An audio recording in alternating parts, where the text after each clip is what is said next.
The next sutta is 9.4.35. The Buddha said, monks, suppose a cow, mountain-bred, foolish, witless, with no pasture sense, no good at roaming the rugged mountains, were to think, what if I were to go where I've never been before? What if I were to eat of the grasses I have never eaten of before? What if I were to drink of the waters I have never drunk of? And suppose she lifted her hind leg before she had planted her foreleg firmly and well. She would neither go to that place where she had not been to before, nor eat of the grasses she had not eaten of before, nor drink of the waters she had not drunk of before, nor would she get back to that place safely where her feet had formerly been planted, when she thought to roam. And why? It is because, monks, that cow, mountain-bred, foolish, witless, with no pasture sense, was no good at roaming the rugged mountains. In just the same way, monks, some foolish, witless monk with no pasture sense, unskilled in entering and abiding in the first jhana, does not practice, make, become, develop, nor fix the sign thereof, so that it is well fixed. Yet he thinks, what if, after suppressing applied and sustained thought, I were to enter and abide in the second jhana? But he is not able to suppress such thoughts. So he thinks, what if, aloof from sense desires, I were to enter and abide in the first jhana? But he is not able to do that. Monks, this monk is said to have fallen at both, failed at both, and it is just like that foolish, witless, mountain-bred cow, with no pasture sense, no good at roaming the rugged mountains. I just stop here for a while to comment. So the Buddha here is saying that a cow may be mountain-bred, bred in the mountains, but it may be foolish, with no pasture sense. Then she is thinking of roaming the rugged mountains, but she has no skill. Before she can plant her foreleg firmly in the ground, she starts to lift her hind leg. And when you go up these steep mountains or go down the steep mountains, it is very dangerous. If the feet are not firmly planted and she starts to move her feet, then she would fall down the steep slope and be killed. So in the same way, the Buddha is saying that if some monk enters in the first jhana, but before he has developed the skill in entering and abiding in the first jhana, before he has developed enough skill in the first jhana, he thinks of entering the second jhana. Then, just like the mountain cow, he's not stable, so he cannot enter into the second jhana. And later, when he thinks of going back into the first jhana, he's also unable to do that because he has not developed the skill necessary for entering and abiding in the first jhana. Then the Buddha continues, but suppose, monks, a wise, intelligent, mountain-bred cow with pasture sense and good at roaming rugged mountains were to think, what if I were to go where I have never been before, and eat and drink where I have never done before?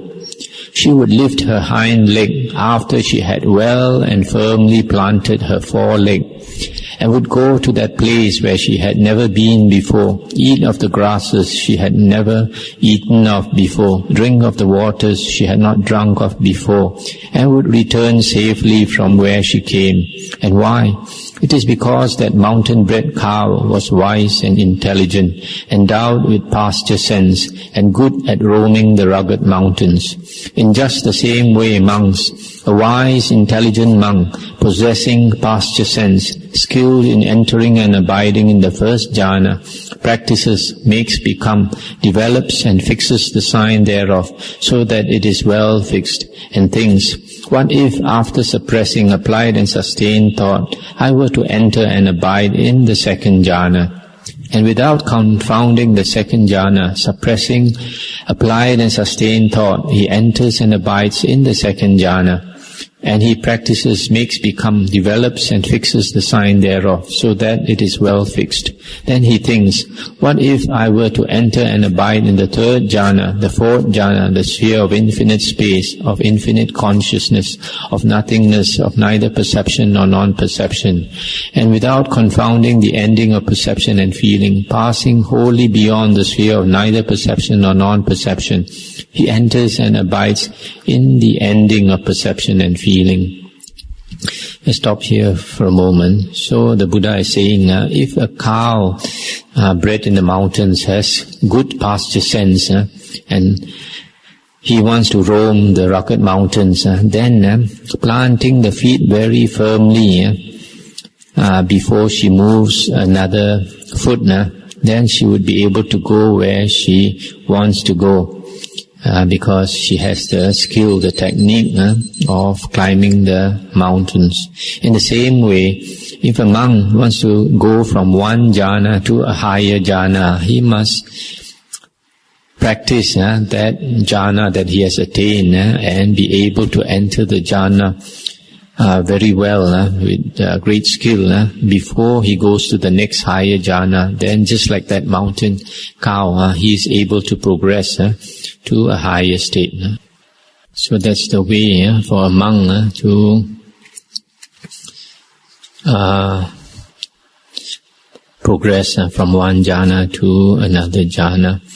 And sometimes people don't understand. They say that a monk should not abide in jhana for long. That is not true. In the suttas we can see that the Buddha encouraged his monks to abide in jhana and to enjoy the bliss of jhana, because he has stated in the Anguttara Nikaya that there are 4 advantages to be gained from mastering the jhanas, abiding in the jhanas, and that is the attainment of the Aryan states, the first, second, third and fourth fruition state. So here you can see that it is necessary for a monk to abide long in the jhana states and master those states before moving on.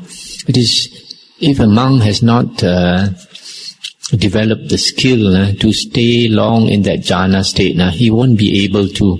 He will just stay in that jhana state for a while and he will automatically come out of the state, because it is not a normal state.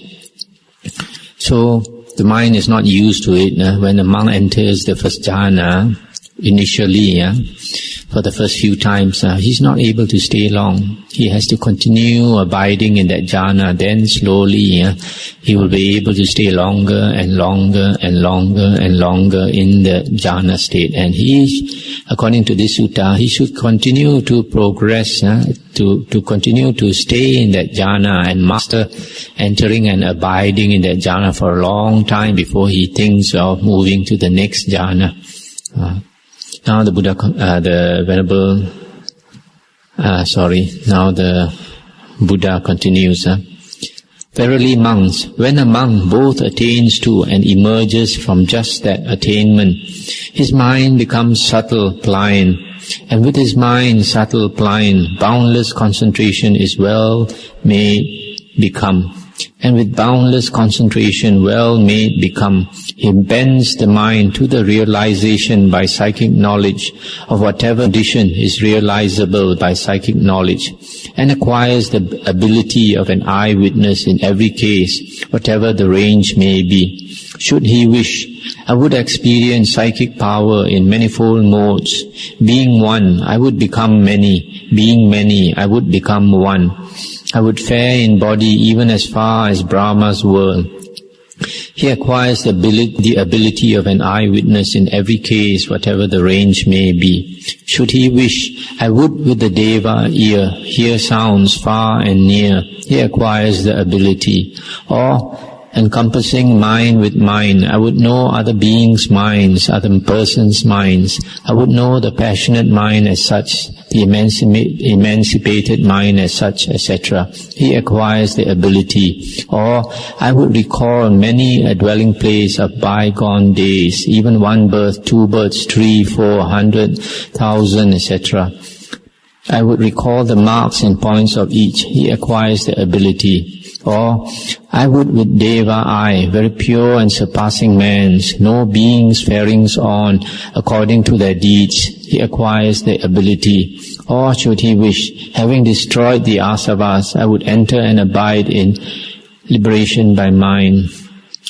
He acquires the ability of an eyewitness in every case, whatever the range may be. It's the end of the sutta. So this last part, the Buddha is saying, when the monk both attains to and emerges from that attainment, that means the attainment of, I think the last one, the ending of perception and feeling, his mind becomes subtle, pliant, and boundless concentration is developed. And with boundless concentration, then he can bend his mind to the various psychic powers that he would want. The first one, he can multiply the body as many as he can, as he is able to, depending on how great his psychic power is. And then he can walk through walls, he can dive into the ground like diving into water and come out again. He can float in the air, he can go up to, fly up to the heaven, even with his physical body, etc. So this is the first psychic power. The second one is the Deva ear. Having the heavenly ear, he can hear sounds far away or near. And then the third one, he can read other beings' minds with his mind.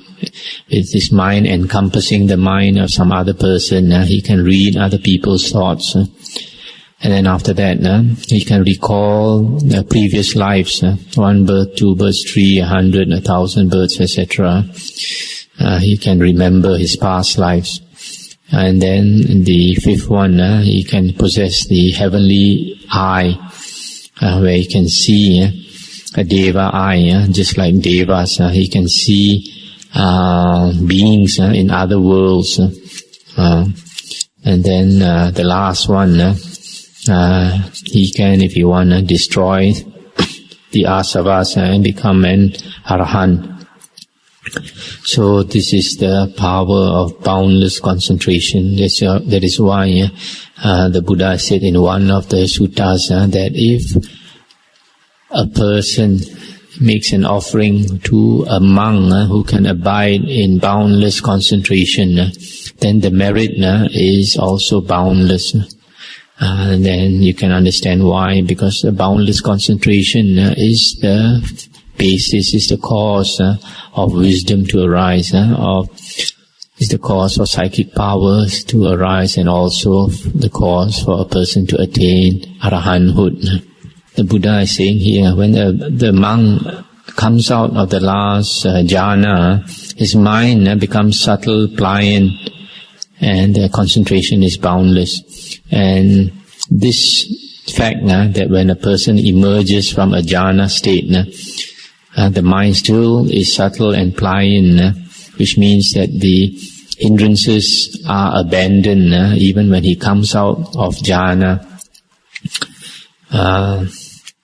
Definitely for some time.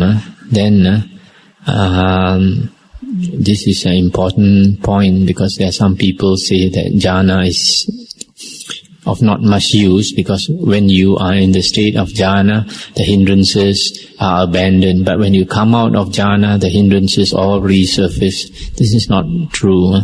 You can see from this sutta also. The next sutta is 9.4.36. The Buddha is saying, verily monks, I say, asava destruction depends on the first jhana. Verily I say, asava destruction depends on the second jhana, on the third, on the fourth jhana, on the sphere of infinite space, sphere of infinite consciousness, on the sphere of nothingness. Verily I say, asava destruction depends on the sphere of neither perception nor non-perception. Monks, it is said, I say so. And wherefore is this said? Consider the monk who, aloof from sense desires, aloof from unwholesome states, enters and abides in the first jhana. Whatever occurs there of form, feeling, perception, volition or consciousness, he sees wholly as impermanent, as suffering, as a disease, a tumor, a dart, a calamity and affliction, as something alien, disintegrating, empty, not self. He turns his mind away from such conditions, and having done so, brings the mind towards the deathless element with the thought, this is the peace, this is the summit, just this, the tranquilization of all conditioners, the renouncing of all rebirth bases, the destroying of craving, passionlessness, ending the cool, and steadfast therein he wins to asava destruction, if not just by reason of that Dhamma delight, that Dhamma sweetness. He snaps the 5 lower fetters and is born spontaneously, and being not subject to return from that world, becomes completely cool there. Monks, suppose an archer or his pupil were to practice on a straw man or heap of clay. Presently he would become a long shot, a rapid shot, a piercer of great thicknesses. Even so, monks, the monk who, aloof from sense desires, enters and abides in the first jhana and sees all form, feeling, perception, volition, consciousness as impermanent, as suffering, etc., as not self, turns his mind away from that and brings it towards the deathless element with the thought, this is the peace, this is the summit, just this, the tranquilization of all conditioners, the renouncing of all rebirth bases, the destroying of craving, passionless, ending the cool. He wins to asava destruction, or snapping the 5 lower fetters, is born spontaneously and becomes completely cool. Verily, monks, it is said, I say asava destruction depends on the first jhana, and it is for this reason that it is said, monks, it is said, I say asava destruction depends on the second, the third, the fourth jhana, on the sphere of infinite space, of infinite consciousness, sphere of nothingness, and wherefore, consider the monk who enters and abides in the second jhana, third jhana, fourth jhana, sphere of infinite space, sphere of infinite consciousness, sphere of nothingness. Whatever occurs there of form, feeling, perception, volition and consciousness, he sees wholly as impermanent, as suffering, etc. He turns his mind away from such conditions and brings the mind towards the deathless element, and he wins to asava destruction, or snaps the 5 lower fetters. And it is for this reason that I said, asava destruction depends on the jhanas. Thus, monks, as far as perception prevails, there is knowledge penetration. Moreover, monks, these spheres, both the attainment of the sphere of neither perception nor non-perception, and the ending of perception and feeling, are ones which I say on by jhana attainers, skilled in the attainment, skilled in emerging therefrom, after they have attained and emerged therefrom. That's the end of the sutta. So this is another very important sutta where the Buddha is saying that the attainment of arahanthood, which means the destruction of the asavas are the uncontrolled mental outflows, depends on the first jhana, depends on the second jhana, the third, the fourth jhana, and the arupa jhanas, infinite space, infinite consciousness, nothingness, neither perception nor non-perception, and even the ending of perception and feeling. So here it is very clear from the Buddha's teachings here that attainment of arahanthood must depend on the jhanas. But nowadays there are some teachings which say that jhana is not necessary, and this contradicts the sutta here as well as some other sutta we heard earlier where the Buddha said samadhi mago or samadhi kummago. Concentration is the way, no concentration the wrong way. And here the Buddha explains why. The Buddha says if a monk enters the jhanas, then he's able to see the 5 aggregates, form, feeling, perception, volition or consciousness, as impermanent, as suffering, as a disease, as a tumor, a dart, a calamity, an affliction, as something alien, disintegrating, empty, not self. And so he turns his mind away from such conditions, and having done so, brings the mind towards the deathless element, saying that this is the peace, this is the summit, namely the tranquilization of all conditioners. The Pali is Sabba Sankara Samato. That's why this word samatha is tranquilization. It is not insight, tranquilization of all conditions, the renouncing of all bases, the destroying of craving, passionlessness, ending the cool. And having brought the mind to the state of complete tranquilization, then he attains to asava destruction, or if he does not attain arahanthood, then he destroys the 5 lower factors and becomes an anagami, a third fruition person who is born spontaneously and does not return from that world to this world. The next sutta, 9.4.37. Once the Venerable Ananda, while he dwelt at Kosambi in Gosita Park, addressed the monks, saying, Reverend Sirs, Reverend Sir, they rejoined, and he said, It is wonderful, amazing, Reverend Sirs, how this way of escape from the noose awoke within the Exalted One, knower, seer, arahant, wholly awakened, to purge man, pass by grief and lamentation, bring ill and unhappiness to an end, pursue the way and realize the cool. There will be just the eye, but no sensing of objects and the sphere thereof. There will be the ear, but no sensing of sounds and the sphere thereof. There will be the nose, but no sensing of smells and the sphere thereof. There will be the tongue, but no sensing of taste and the sphere thereof. There will be the body, but no sensing of touch and the sphere thereof. Now when he had spoken thus, the Venerable Udayan said to him, Is then he who senses not a sphere percipient, Reverend Ananda, or impercipient? And Venerable Ananda said, He is certainly percipient, Reverend Sir. And Udayan asked again, But how can he be percipient and yet not sense that sphere? And Venerable Ananda explained, Consider, sir, a monk who, passing wholly beyond form perception, bringing to an end perception reaction, inattentive to the diverse perceptions, enters and abides in the sphere of infinite space, thinking space is infinite. He is thus percipient, but senses not that sphere. Again, consider the monk who, passing wholly beyond the sphere of space, infinite space, enters and abides in the sphere of infinite consciousness, thinking consciousness is infinite. He is thus percipient, but senses not that sphere. Then consider the monk who, passing wholly beyond the sphere of infinite consciousness, enters and abides in the sphere of nothingness, thinking there is nothing. He is thus percipient, but senses not that sphere. Now at one time, Reverend Sirs, I dwelt in the deer park at Anjana Grove near Saketa, and there a nun of Jatila Gaha visited me, saluted and stood at one side.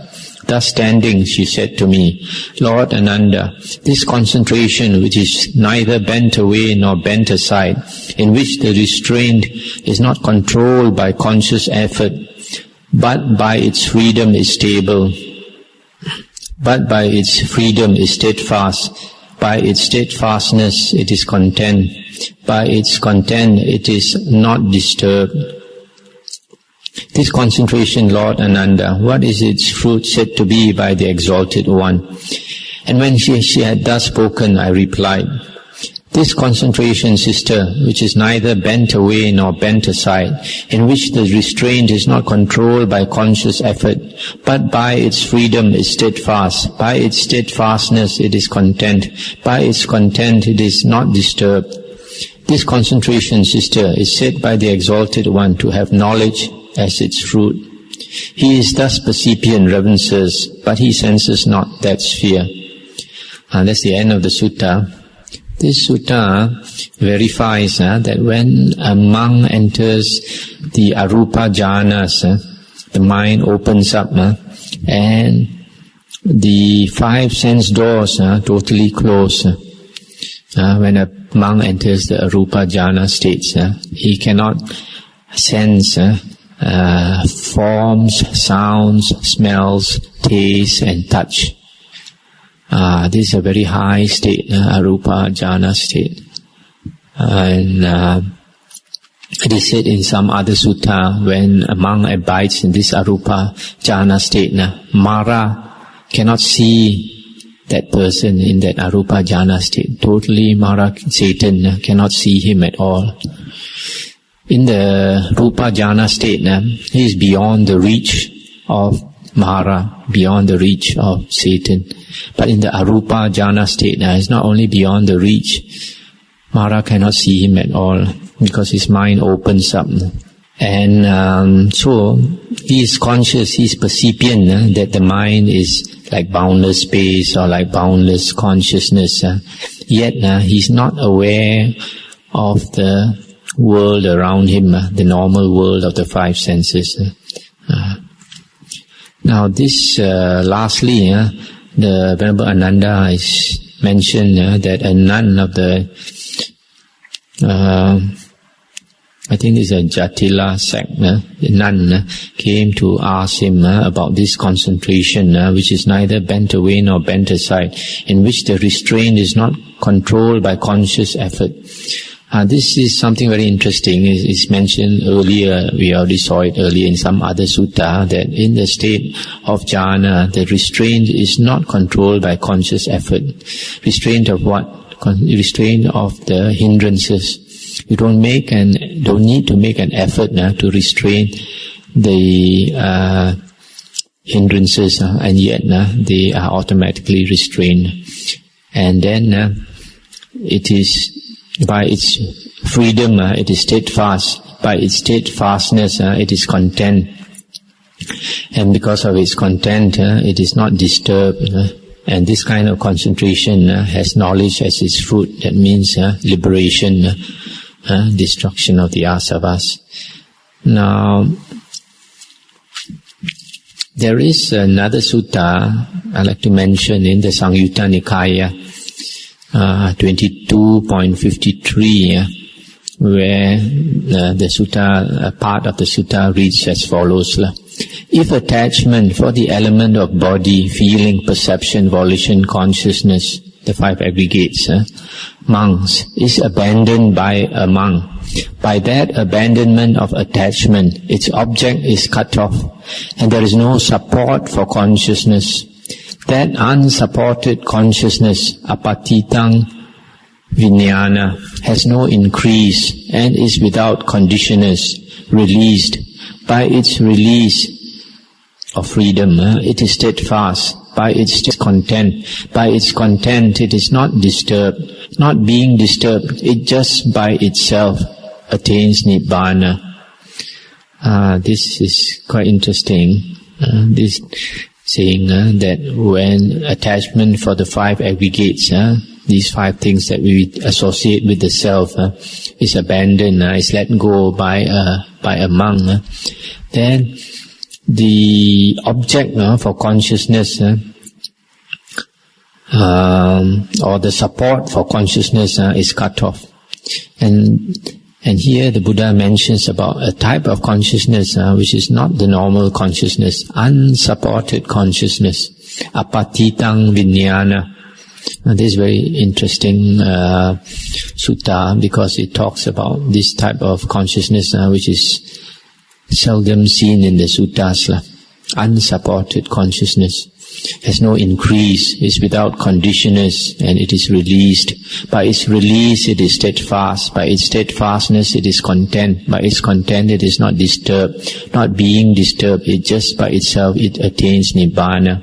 So this is one of the suttas where there are some monks who are of the opinion that even when the six normal consciousness dies away, stops, there is still another type of consciousness Similar to this apatitang vijnana, unsupported consciousness which has no object, does not need an object.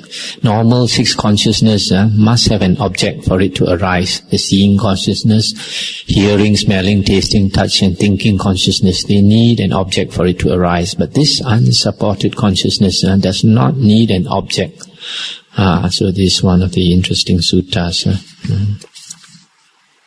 In fact, there is another sutta, one of the very early suttas in the Anguttara Nikaya, where the Buddha mentioned something like